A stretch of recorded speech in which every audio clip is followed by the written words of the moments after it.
परम पूज्य सतगुरु साहिब जी के चरणों में बारंबार वंदन करते हुए आज के इस सत्संग में हम ये जानेंगे कि इस संसार में सौभाग्यशाली व्यक्ति की पहचान क्या है। हम उस व्यक्ति की पहचान कैसे कर पाएंगे कि ये व्यक्ति संसार में बहुत ही भाग्यशाली व्यक्ति है। हम अपने विचार और अपने नज़रिए से ये सोचते हैं कि जिसके पास धन का अंबार लगा हो, जिसके पास बहुत सी संपत्ति हो, संसार का सुख जिसके पास हो, हम ऐसे व्यक्ति को भाग्यशाली समझ लेते हैं कि वो बहुत ही सौभाग्यशाली व्यक्ति है, उसके पास संसार के सारे सुख हैं। तो क्या संसार के सारे सुख होना ही सौभाग्यशाली की पहचान है? जिसके पास अधिक संपदा है, अधिक संपत्ति है, धन का अंबार लगा है, तो क्या उसकी पहचान यही है कि व्यक्ति बहुत ही भाग्यशाली है? लेकिन ये मानसिक सोच हमारी गलत है, क्योंकि हमारे सामने एक उदाहरण आता है महात्मा बुद्ध जी का। जब वो अपने राजमहल में थे, ऐशो आराम की अपना जिंदगी जी रहे थे, तब उनको कोई नहीं जानता था, उनका कोई नाम भी नहीं था। लेकिन जब उन्होंने सब कुछ त्याग दिया, संसार की पूरी संपदा को त्याग कर जंगल में चले गए, उन्होंने बोधिसत्व को जब प्राप्त कर लिया, तब उनके संसार में पहचान बनी। आज संसार में अगर कोई व्यक्ति धन को एकत्रित करने की आशा लगा के बैठा है कि मैं इतना धन इकट्ठा कर लूं, तो हमारे पास में ये महात्मा बुद्ध जी का उदाहरण आता है। हम उनको उदाहरण देके ये समझाने का प्रयास करते हैं कि साथ में कुछ नहीं जाता है। देखिए, महात्मा बुद्ध ने सब कुछ त्याग दिया था, तो हम सामने वाले व्यक्ति को ये उदाहरण देके समझाने का प्रयास करते हैं। दूसरा उदाहरण हमारे सामने आता है मीराबाई का, जो कहा जाता है कि मेवाड़ की बहुत बड़ी राजघराने की लड़की थी और अच्छे घर में शादी भी हुआ था, लेकिन उन्होंने भी अपने जीवन में धन को महत्व नहीं दिया। उनको आज संसार में कोई अगर व्यक्ति जानता है तो उनको ये सब सोच के नहीं जानता कि वो बहुत बड़ी राजा की बेटी थी, उसके पास बहुत सा धन था। उनकी पहचान केवल होती है संसार में तो केवल इसलिए कि उन्होंने सब कुछ त्याग दिया। संसार की पूरी संपदा को त्याग कर गलियों में उतर आती है और क्या गाती है? पायो जी मैंने राम रतन धन पायो, पायो जी मैंने राम रतन धन पायो। वस्तु अमोलिक दी मेरे सतगुरु, वस्तु अमोलिक दी मेरे सतगुरु, कृपा करे अपनायो। पायो जी मैंने राम रतन धन पायो, पायो जी मैंने राम रतन धन पायो। मीराबाई ने संसार की पूरी संपदा को त्याग कर उन्होंने किस धन का व्याख्या किया? केवल राम नाम के धन को उन्होंने बताया। उन्होंने परमात्मा रूपी धन को अनमोल बताया, ना कि संसार की भौतिक वस्तुओं का। इसका मतलब हमारे मन में जो विचार बनते हैं, जो मानसिकता हमारी है कि अधिक धन का होना ही सौभाग्यशाली व्यक्ति की पहचान है, तो हमारे सामने ये जो उदाहरण आते हैं, ये सब हमारी मानसिकता को गलत साबित कर दे रहे हैं। इसी विषय पे सतगुरु साहिब बताते हैं कि भाग्यशाली होने की पहचान क्या है। हम कैसे पहचानेंगे कि ये व्यक्ति भाग्यशाली है, सौभाग्यशाली है? तो साहिब बताते हैं अपनी साखी से, गुरु सेवा जन बंदगी सत्संगत बैराग, ये चारों जब ही मिले तब जानो बड़े भाग्य। एक साखी में सतगुरु साहिब ने बता दिया कि भाग्यशाली व्यक्ति की पहचान क्या है। जिस व्यक्ति के अंदर ये चार चीजें हैं, संसार में कोई भी ऐसा व्यक्ति हो जिसके अंदर अगर ये चार बातें आपको दिखाई दे तो समझ लीजिएगा कि वो व्यक्ति सौभाग्यशाली है। चाहे उसके पास संसार की भौतिक वस्तुओं का सुख सुविधा हो या ना हो, लेकिन यदि अगर उसके जीवन में ये चार चीजें हैं तो वो व्यक्ति इस संसार का सबसे बड़ा सौभाग्यशाली व्यक्ति है। नंबर 1 पे गुरु सेवा। जिस व्यक्ति के जीवन में गुरु की सेवा है, गुरु की कृपा है, जिसके जीवन में गुरु है, वो व्यक्ति भाग्यशाली है। क्योंकि गुरु ही एकमात्र ऐसा साधन है जिनकी सेवा करके हम सतगुरु का ज्ञान प्राप्त कर सकते हैं, आत्म परमात्मा को जान सकते हैं, इस भवसागर से पार होकर जन्म मरण से मुक्त हो सकते हैं। क्योंकि संसार में यदि हम किसी भी वस्तु की अगर खोज करते हैं, किसी वस्तु को अगर हम पहचानने की कोशिश करते हैं, तो उस वस्तु को पहचानने के लिए, उसको जानने के लिए हमें एक ऐसे व्यक्ति की खोज होती है जिसने उस चीज को पहचान लिया हो या जान लिया हो। जैसे संसार की भौतिक शिक्षा होती है, उसको प्राप्त करने के लिए हमें टीचर की जरूरत पड़ती है। हालांकि पुस्तकें तो बाजार में भी मिलती हैं, उन पुस्तकों को हम खरीदकर अपने से नहीं पढ़ पाते हैं, इसलिए हमें एक टीचर की जरूरत पड़ती है जो उस पुस्तक में लिखे ज्ञान को हमें समझाते हैं। और यदि अपने से ही सबको उस पुस्तक का ज्ञान हो जाता तो फिर टीचर होने की जरूरत ही नहीं पड़ती। क्योंकि यहाँ संसार में एक दूसरे के सहारे से ही सब कुछ चल रहा है। टीचर बने हैं तो स्टूडेंट को पढ़ाने के लिए, अगर स्टूडेंट ही नहीं रहेगा, पढ़ने वाला कोई विद्यार्थी रहेगा ही नहीं, तो फिर टीचर बनने का क्या फायदा।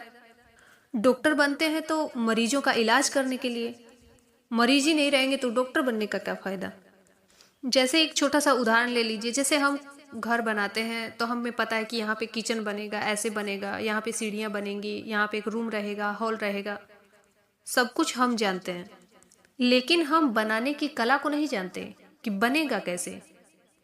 उसको बनाने वाला तो कोई कलाकार रहेगा, वही बना सकता है जो घर बनाता है। बहुत से ऐसे उदाहरण होते हैं संसार के जो हम अकेले नहीं कर पाते हैं, हमें दूसरों से सीखने को मिलता है। और सब ज्ञान सबके पास नहीं होता। जब संसार की हर वस्तुओं को जानने के लिए हमें किसी के सहारे की जरूरत पड़ती है, वैसे ही आध्यात्मिक क्षेत्र में आत्मा और परमात्मा को जानने के लिए हमें गुरु की जरूरत पड़ती है। और यदि हो जाता कि बिना गुरु के यदि सबको ज्ञान हो जाता तो साहेब इस बात को नहीं कहते, गुरु बिन ज्ञान न उपजे, गुरु बिन मिले न भेव, गुरु बिन संशय न मिटे, जय जय जय गुरुदेव। साहिब कहते हैं कि गुरु के बिना ना ज्ञान पैदा होता है और ना ही गुरु के बिना हम भेद को जान पाएंगे, आत्मा और परमात्मा के भेद को नहीं जान पाएंगे, और ना ही गुरु के बिना मन के संशय मिट सकते हैं। हमारे मन में जितने भी संशय होते हैं, जितने भी भ्रम होते हैं, उन सब भ्रम का निवारण करने के लिए गुरु का होना बहुत जरूरी होता है। और यदि गुरु बना भी लिया है किसी ने, तो गुरु के सामने शिष्य केवल शिष्य ही रहेगा, वो कभी गुरु नहीं हो सकता। मैंने सुना है, एक कथा में बताया गया कि एक बार एक शिष्य ने अपने गुरु से ज्ञान लिया, और जिस गुरु से ज्ञान लिया उसी गुरु के विपक्ष में जाके खड़ा हो गया कि आपसे ज्यादा तो मेरे को ज्ञान है। तो गुरु मन में विचार कर रहे थे कि जिस शिष्य को मैंने ज्ञान दिया वो कह रहा है कि मैं आपसे महान हूं। तो गुरु ने कहा कि चलो ठीक है, तुम मुझसे महान हो, मान लेते हैं इस चीज को, लेकिन एक शर्त पे, हम दोनों के बीच में एक युद्ध होगा, जो इसमें पराजित होगा उसी का वो शिष्य बनेगा, और जो विजय होगा वो गुरु बनेगा। लेकिन शिष्य के अंदर तो गुरु बनने की भावना पैदा थी कि मैं ही गुरु हूं, मेरे पास तो पूरा ज्ञान है। तब उसके गुरुदेव ने एक बहुत बड़ी म्यान बनाई और छोटी सी तलवार बनाई। बड़ी म्यान बनाकर उसमें छोटी तलवार बना दी, और ये सब शिष्य देख रहा था। उसने केवल म्यान को देखा, लेकिन अंदर रहे चाकू को नहीं देखा कि चाकू इसमें कितना बड़ा है, कितना छोटा है। तो शिष्य ने केवल देखा देखी किया, उतना ही बड़ा म्यान बनाया, उतनी ही बड़ी तलवार बना दी। जब दोनों युद्ध मैदान में आते हैं तो गुरुदेव ने अपनी म्यान में से छोटा सा चाकू निकाल के उसकी गर्दन पे रख दिया, और शिष्य जो था वो इतनी बड़ी म्यान लेके आया था, उतना ही बड़ा उसमें तलवार रखा था तो तलवार को निकाल ही नहीं पाया। ऐसे ही एक छोटा सा उदाहरण और आता है कि एक गुरु के साथ में 5-4 शिष्य उनके साथ में टहल रहे थे सुबह सुबह में। तो जो भक्त जो खाने को दे रहे थे तो सभी लोग खा रहे थे। तो आगे जाके गए तो किसी ने गुरुदेव को चरण में मछली अर्पित कर दिया। जब मछली अर्पित किया तो गुरुदेव ने उसे प्रसाद समझ के उसे ग्रहण कर लिया। तो शिष्य ने सोचा कि जब गुरुदेव मछली खा रहे हैं तो क्यों नहीं हम भी खा लेते हैं। तो वो चबा चबा के खूब खाए। आगे थोड़ी दूर पे जाते हैं तो गुरुदेव ने क्या किया, उस सारी मछलियों को निकल के बाहर फेंक दिया। अब शिष्यों से कहा निकल के तुम भी फेंको, तो वो कहाँ से फेंक पाएंगे क्योंकि उन्होंने तो चबा के खाया था। उसी प्रकार से जो ज्ञान गुरु के पास होता है वो शिष्य के पास कभी नहीं हो सकता। हाँ, हम गुरु के सानिध्य में रहकर ज्ञान को अर्जित कर सकते हैं, उनकी सेवा कर हम आत्मा परमात्मा के भेद को जान सकते हैं, लेकिन जो अनुभव एक गुरु के पास में होता है वो अनुभव शिष्य के पास में नहीं हो सकता। गुरु का अनुभव क्या कहता है, शिष्य का अनुभव क्या कहता है, सबका अनुभव अलग अलग। इसीलिए सतगुरु साहिब ने संसार में 3 लोक में गुरु को सर्वोपरि बता दिया कि संसार में सबसे बड़ा केवल है तो केवल गुरु है। 3 लोक नौखंड में गुरु से बड़ा न कोई, करता करे न कर सके गुरु करे सो होय। गुरु से बड़ा कोई नहीं है। इसलिए यदि जिस व्यक्ति के जीवन में गुरु की सेवा है वही व्यक्ति इस संसार में सौभाग्यशाली व्यक्ति है, क्योंकि गुरु की सेवा से ही हमें सतगुरु के चरण मिलते हैं। साहिब बताते हैं अपनी वाणी में, ज्ञान समागम प्रेम सुख दया भक्ति विश्वास गुरु सेवा ते पाइए सतगुरु चरण निवास। कि गुरु की सेवा से क्या प्राप्त होता है, ज्ञान प्राप्त होता है, संतों का समागम प्राप्त होता है, घर परिवार में प्रेम बना रहता है, जीवन में सुख रहता है, हृदय में दया रहती है और सतगुरु की भक्ति और उनके प्रति विश्वास बना रहता है। यही सब हमको गुरु की सेवा से प्राप्त होता है। संसार का धन इकट्ठा कर लेते हैं, लेकिन ना तो उस धन में हमको प्रेम नजर आता है, ना सुख नजर आता है, ना हमारे हृदय में दया रहती है, ना भक्ति रहता है, ना किसी के प्रति विश्वास रहता है, ना उससे हमको कोई ज्ञान प्राप्त होता है और ना ही हम कोई अच्छी संगति कर पाते हैं। लेकिन गुरु की सेवा से साहब बताएं कि गुरु की सेवा से ज्ञान भी प्राप्त होता है, सुख भी प्राप्त होता है, प्रेम भी मिलता है, दया भी बनी रहती है, भक्ति और विश्वास और संतों का समागम, ये 6-7 चीजें जो होती हैं ये सब हमारे जीवन में गुरु की सेवा से प्राप्त होती है। और आखिरी जो बात है वो है सतगुरु के चरण।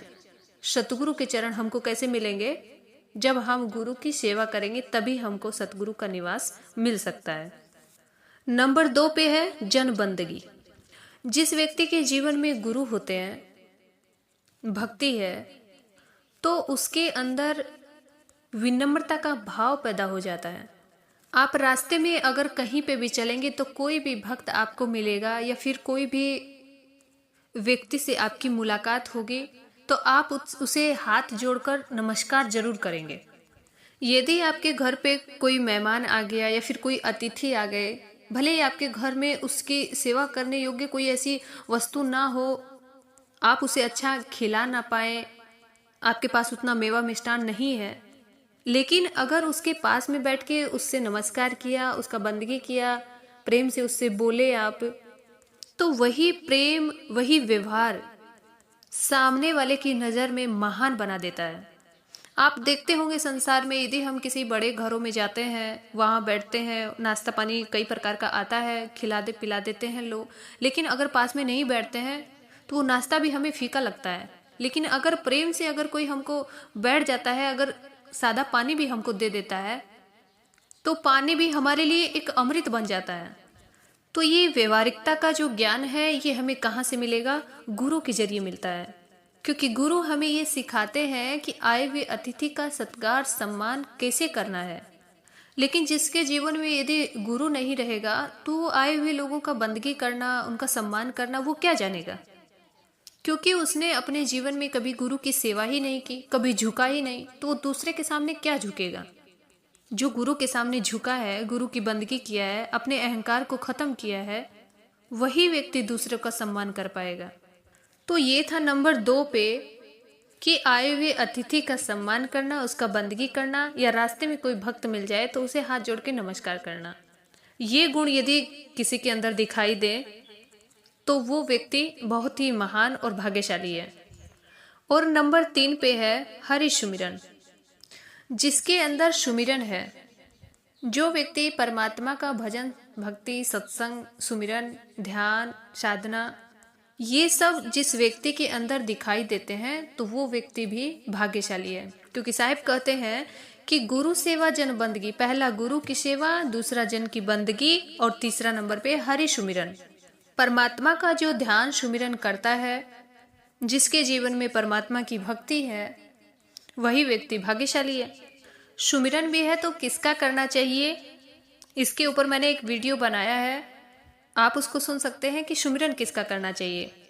संत महंतो सुमिरो सोई, जो काल फांसते बाँचा हुई। उसका सुमिरन करो जो काल की फांस से बचा हो। ये नहीं कि केवल हम हाथ में माला लिए हैं और राम राम राम राम का जाप करते चले जा रहे हैं तो हमारा मुक्ति हो जाएगा। साहिब उसको सुमिरन नहीं कहे हैं। साहिब कहते हैं माला तो कर में फिरे, जीभ फिरे मुख माही, मनवा तो चौदिसी फिरे, यह तो सुमिरन नाही। कि हाथ में माला है और मुख से जाप कर रहे हैं, और यदि मन स्थिर नहीं है तो वो सुमिरन नहीं है। तो फिर सुमिरन क्या है? माला फेरत जुग भया, मिटा न मन का फेर, कर का मन का डारी दे, मन का फेर। साहिब कहते हैं कि कई बरस बीत जाते हैं हाथ में माला लेकर फिरते फिरते, लेकिन मन हमारा कभी बदलता ही नहीं है। इसलिए कहते हैं कि जो हाथ की जो माला है उसको छोड़ दो और मन से सुमिरन करो। भक्ति मन से होती है, ना कि तन से। तन से तो आप 1 घंटा 2 घंटा आंख बंद करके बैठ जाएंगे, लेकिन मन यदि आपका स्थिर नहीं है, इधर उधर दौड़ रहा है, भाग रहा है, तो फिर 1 घंटा 2 घंटा आंख बंद कर बैठने से कोई फायदा नहीं। इसलिए सतगुरु साहिब कहते हैं कि तन की भक्ति नहीं, मन से भक्ति करो, मन को स्थिर करो, मन से सुमिरन करो। तन को जोगी सब करे, मन को करे न कोय, सहजे सब विधि पाइए, जो मन जोगी होए। यदि हम मन से जोगी हो जाते हैं तो परमात्मा की भक्ति को प्राप्त करना हमारे लिए सहज और सरल बन जाएगा। तो ये तीसरा गुण जिसके जीवन में रहता है सुमिरन, जो दिन रात परमात्मा का सुमिरन करता है, वही व्यक्ति भाग्यशाली है। अब नंबर 4 पे आता है वैराग्य। अब वैराग्य है तो वैराग्य कई प्रकार के हैं। जैसे कोई घर परिवार को छोड़ के साधु संत बन जाते हैं, संसार की मोह माया को खत्म कर लेते हैं, जो अपने आप को संन्यास में लेके चले जाते हैं। एक वैराग्य वो होता है। और दूसरा है कि जैसे संसार की बुराइयों से हमें विरक्त हो जाना। जैसे लोग नशा व्यसन करते हैं तो उन सब वस्तुओं से वैराग धारण कर लेना कि हमें जीवन में कभी नशा व्यसन नहीं करना है, और ना ही मांसाहार का सेवन करना है। जीवन में निंदा, चुगली, बुराइयां, ईर्ष्या, काम, क्रोध, लोभ, इन सब से वैराग्य प्राप्त कर लेना।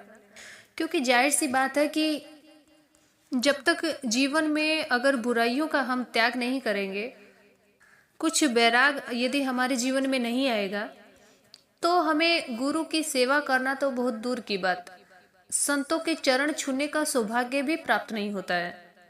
इसलिए आप यदि किसी भी संत के पास या किसी भी गुरु के पास में जाएंगे तो सबसे पहले वो आपको यही कहेंगे कि अपनी बुरी आदतों का त्याग करिए। आप अपने जीवन में जितने भी नशा व्यसन करते हैं, जितने भी मांसाहार का सेवन करते हैं, उन सब से आप एक वैराग्य ले लीजिए कि आप जीवन में इन सब चीज़ों को कभी छुएंगे नहीं।